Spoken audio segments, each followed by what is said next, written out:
Leeremos la obra de Víctor Hugo, Los Miserables, página 282. Delante de la corbata, un destacamento de guardias nacionales se encontraba una bandera roja con una inscripción: Revolución Republicana número 127.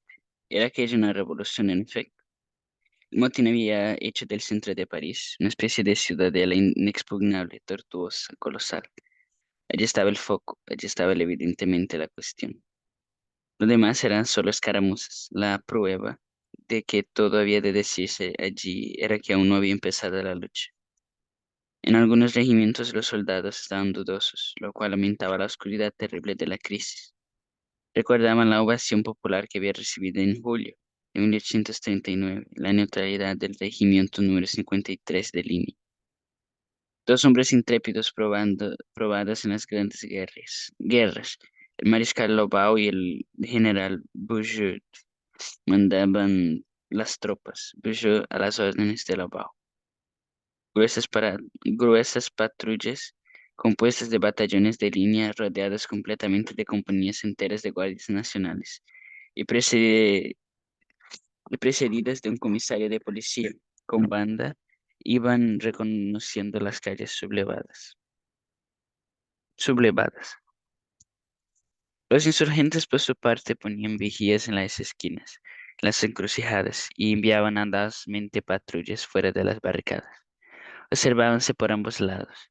El gobierno, con un ejército en la mano, dudaba, iba a llegar a la noche, y se empezaba a oír el toque de rebato de Samerry. El ministro de la guerra, que era el mariscal Soult, el que había estado en Austerlitz, miraba el motín con aire sombrío. Aquellos viejos marinos acostumbrados a las maniobras correctas, sin más recurso ni más guía que la táctica, que es la brújula de las batallas, estaba desorientado en presencia de esa misma espuma que se llama cólera pública. El viento de las revoluciones no es manejable. Los guardias nacionales de la cercanía sacudían apresuradamente y en desorden. Un batallón del 12º Regimiento Ligero venía veloz, a paso de carga, de San Dionisio. El 14º de línea llegaba en Courbevoie. Las baterías de escuela militar iban tomando posición en la Carrousel. La artillería bajaba en Vincennes. En las tullerías reinaba la soledad. Luis Felipe estaba muy sereno. Capítulo 5. Originalidad de París. Desde hace 2 años, según hemos dicho, París había visto más que una insurrección. Fuera de los barrios sublevados, nada es más extrañamente tranquilo que la fisonomía de París en un motín. París se acostumbraba muy pronto a todo. Un motín no es más que un motín. Y París tiene tantos negocios que no se ocupa en una cosa tan pequeña. Solo estas ciudades colosales pueden dar tales espectáculos. Solo estos inmensos centros de población pueden contener en su recinto al mismo tiempo la guerra civil y una extraña tranquilidad. Por costumbre, cuando empieza la insurrección, cuando se oye el tambor, el toque de llamada, la generala, el tendedero se limita a decir: parece que hay jarana en la calle de San Martín o en el arrabal de San Antonio. Y algunas veces añade con indiferencia: por ahí en alguna parte. Después, cuando se oye el estrépito horrible y lúgubre de la fusilería, de las descargas por pelotones, el tendedero dice: se va reproduciendo, calla, se va calentando la cosa. Un momento después, si se aproxima el motín, cierra apresuradamente su tienda, se pone enseguida el uniforme, es decir, pone en seguridad sus mercancías y en peligro su persona. Mientras se fusila en una encrucijada, en un pasaje, en un callejón, mientras se toman y se pierden barricadas y corre la sangre y la metralla, acribilla las fachadas de las casas y las balas matan los vecinos en sus alcobas, los cadáveres se amontonan en las calles, se oye el choque de dos bolas en un billar a algunos pasos. Los teatros abren sus puertas y representan vaudevilles. Los curiosos hablan y ríen a 2 pasos de esas calles en que reina la guerra. Los coches hacen sus viajes, los vecinos se van a comer de campo. Algunas veces esto sucede en el mismo barrio que no está empeñada la lucha. En 1831 se detuvo una descarga para dejar pasar una boda. Cuando la insurrección del 12 de mayo de 1839 en la calle de San Martín Un viejo achacoso le llevaba un carretón con un trapo tricolor y lleno de garrafas de un líquido cualquiera. Iba y venía de una barricada a la tropa y de la tropa a la barricada, ofreciendo imparcialmente refrescos a la anarquía y al gobierno. No hay nada más extraño, pero en esto es un carácter propio de los motines de París que no se encuentra en ninguna otra capital, porque para eso son necesarias dos cosas, la grandeza y la alegría de París. Es necesario que sea la ciudad de Voltaire y de Napoleón. Esta vez, sin embargo, en la alarma del 5 de junio de 1832, la gran ciudad sintió algo que era quizá más fuerte que ella. Tuvo miedo, días en todas partes, en los barrios más lejanos, más indiferentes, que las puertas y ventanas estaban cerradas en pleno día, en pleno día. Los valientes se armaron, los cobardes se escondieron. El transeúnte indiferente o ocupado desapareció. Muchas calles estaban desiertas como las 4 de la mañana. Referíanse en todas las partes hechos alarmantes, noticias fatales, que ellos se habían apoderado del banco, que solo en el claustro de San Mary había 600 retirados y parapetados en la iglesia, que la tropa de línea no inspiraba confianza, que Armand Carrel había ido a ver el mariscal Clausel, y que él había dicho, contad primero con un regimiento, que Lafayette estaba enfermo, pero que sin embargo había dicho, soy vuestro, seguiré a todas partes mientras haya sitio para una silla, y que era preciso estar apercibido, porque la noche habría gente que saquearía las casas aisladas en los extremos de París. En esto se descubría la imaginación de la policía. Esa Anna Radcliffe que se mezcla en el gobierno,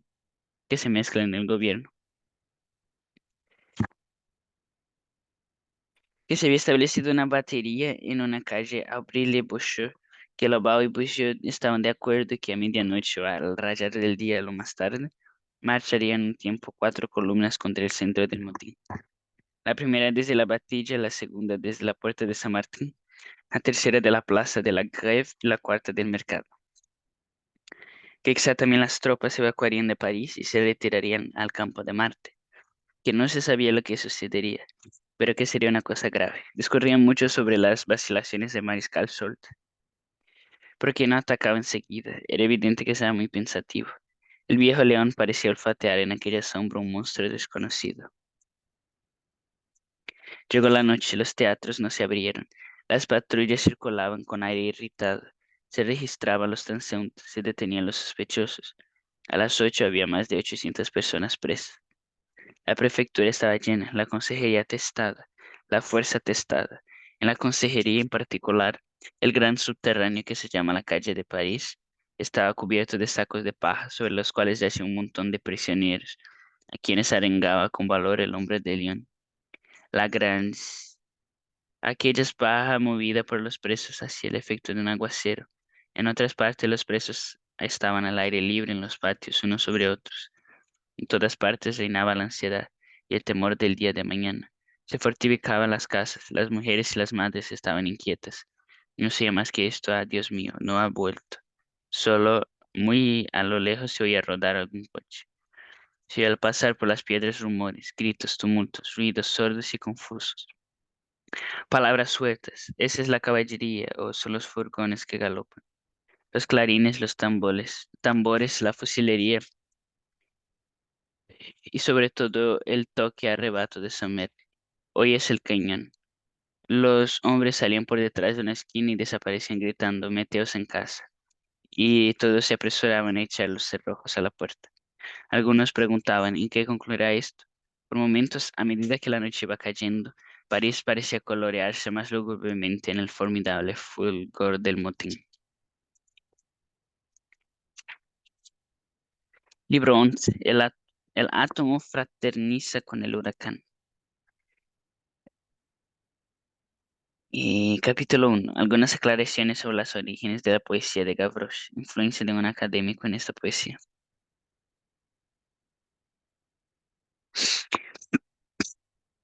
En el momento que la insurrección, saliendo del choque del pueblo de la tropa enfrente al arsenal, produjo un movimiento de retroceso en la multitud que seguía el carro fúnebre en que toda longitud de los bulevares pesaba, por decirlo así, sobre la cabeza del convoy hubo un terrible reflujo. La columna se deshizo, las filas se rompieron, todos se echaron a correr, partieron, huyeron, unos dando gritos de ataque, otros con la palidez de la fuga. El gran gentío que cubría los bulevares se desbordó a derecha e izquierda, se derramó en torrentes por 200 calles, un tiempo con la impetuosidad de una esclusa abierta. En aquel tiempo un muchacho haraposo que bajaba por la calle Menilmontant llevaba en la mano una rama de ébano en flor que acababa de coger de las alturas del Belleville. Descubrió en el escaparate de una prendería una vieja pistola de arzón. Tiró su florida rama al suelo y dijo: Señora fulana, os compro esa máquina. Y se echó a correr con la pistola. 2 minutos después, una ola de paisanos asustados que iba por la calle Amelot y por la calle Bass encontró al muchacho que blandía su pistola y cantaba: Nada se ve de noche, y se anda a troche y moche. De día se ve claro y el tropezar es raro. Era Gavroche que iba a la guerra. En el bulevar descubrió que la pistola no tenía gatillo. ¿De quién eran esos versos pareados que servían para marcar el paso y todas las demás canciones que cantaba cuando era ocasión? Lo ignoramos, quién sabe si serían suyas. Gavroche, por otra parte, estaba al corriente de todos los cantares populares. Mezclaba en ellos su murmullo. Don Duende y Galopín hacían potpourri de las voces de la naturaleza y de las voces de París. Colombina combinaba el repertorio de los pájaros con el repertorio de los talleres. Conocía a los aprendices, tribu contigua a la suya, y había sido, a lo que parece, aprendiz de impresor 3 meses. Había hecho una comisión para el señor Baor Lormia de la academia. Gavroche era un pilluelo literato. Por lo demás, no sospechaba que aquella mala noche lluviosa que había ofrecido hospitalidad en su elefante a los dos niños había representado el papel de la providencia con sus dos hermanos. La noche había sido primero para sus hermanos y la madrugada para su padre. Al dejar la calle de Ballets al amanecer, había vuelto apresuradamente al elefante, había acercado artísticamente a los dos niños, había partido con ellos un almuerzo cualquiera que había inventado, después había ido confiándose a la calle en esa buena madre que casi se había criado a él. Al separarse de ellos, le había dado una cita para la noche en el mismo sitio. Se había despedido con este discurso: rompo una caña, o de otro modo me escurro, o como se dice en la corte, desfilo. Pipiolos, si no os encontráis al papá y la mamá, volved aquí a la noche. Os daré de cenar y os acostaré. Los dos niños recogidos por algún agente de policía y llevados al depósito, o robados por algún satibanquí, o perdidos simplemente en el inmenso laberinto de las calles de París, no volvieron. El bajo fondo del coche no había vuelto a verlos. Habíanse ya pasado 10 o 11 semanas desde aquella noche, y además de una vez se había acordado de sus pobres niños, y rascándose la cabeza había dicho: ¿Dónde diablos estarán esos chicos? A otra parte. A todo esto había llegado con su pistola en la mano a la calle de Pont au Choix. Observó que no había en toda la calle más que una tienda abierta, y cosa digna de reflexión, una tienda de bollos. Era pues una ocasión providencial de comer un pastelito de manzanas antes de entrar al no desconocido. Gavroche se detuvo, se tentó los costados, registró los bolsillos, lo volvió y no encontró nada, ni siquiera un sueldo, y empezó a gritar: ¡Socorro! Es muy duro eso de carecer de bocado supremo. 2 minutos estaba en la calle de San Luis. Al atravesar el Parque Real sintió la necesidad de desquitarse del pastelillo de manzanas. Imposible, y gozó el inmenso placer de romper en pleno día los carteles de los espectáculos. Un poco más allá, viendo pasar un grupo de personas bien puestas, le parecieron propietarios, alzó los ojos y escupió esta bocanada de bilis filosófica. Estos rentistas, qué gordo están, cómo gozan con las buenas comidas. Preguntarles qué hacen de su dinero, no lo saben, se lo comen y que todo se lleva al vientre. Capítulo 2. Brujas antes y porteras hoy. La agitación producida por una pistola sin gatillo que se lleva en mano a mediodía es una función pública tal que Gavroche sentía crecer su verbosidad a cada paso. Iba gritando entre algunos trozos de la marsellesa que cantaba: Todo va bien, me duele mucho la pierna izquierda, me ha curado el reuma. Estoy contento, ciudadanos. Los paisanos no tienen qué hacer. Voy a echarles unos versos subversivos. Vengo del bulevar, amigos míos, y he cantado la cosa. Ya cuece un poco, ya hierve, ya es tiempo de espumar el puchero. Adelante los hombres, que la sangre impura inunde los surcos. Yo doy mi vida por la patria. No la volveré a ver mi concubina. No, no, todo acabó. Me es igual. Viva la alegría. Luchemos. Caramba, estoy ya cansado del despotismo. En aquel momento el caballo de un guardia nacional de lanceros que pasaba a su lado cayó al suelo. Gavroche puso su pistola en tierra, levantó al hombre y después ayudó a levantar el caballo. Seguida cogió la pistola y continuó su camino. En la calle de Torringy todo era paz y silencio. Esta apatía propia de las huertas formaba un contraste con el inmenso rumor que la rodeaba. En una parte estaba hablando cuatro comadres. Escocia, Escocia tiene tercetos de brujas, pero París tiene cuartetos de comadres. Y el tú serás rey sería tan lúgubre dicha Bonaparte que en la encrucijada Baudoyer como a Macbeth en la selva de Armuy, sería sobre poco más o menos el mismo graznido. Las comadres de la calle Torigny solo se cuidaban de sus asuntos. Eran tres porteras y una trapera con un cesto y su gancho. De pie como estaban parecían las cuatro esquinas de la vejez, que son la caducidad, la decrepitud, la ruina y la tristeza.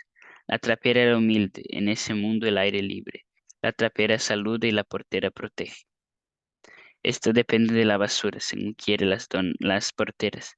Aprovechable o inútil, según la fantasía que hace el motín. Hacen la escoba puede hacer bondad. La trapera era un cesto agradecido y se sonreía. Con qué sonrisa, hablando con las tres porteras, decía como estas. Ah, vuestro gato sigue siendo tan malo. Dios mío, ya sabéis que los gatos son naturalmente enemigos de los perros y los perros son los que se quejan. Y el mundo también. Sin embargo, las pulgas de los gatos no se pasan a las personas. Y además los perros son peligrosos. Me acuerdo un año en que había tantos perros que se pusieron los periódicos. Cuando estaban en las tullerías unos borregos grandes que tiraban del cochecito del rey de Roma. ¿Os acordáis del rey de Roma? Yo quería más el duque que de Burdeos, pues yo he conocido a Luis XVII y le prefiero. Lo que está caro es la carne, seña Patagona. Oh, no me habléis de eso, es una cosa terrible, la carnicería, un horror horrible.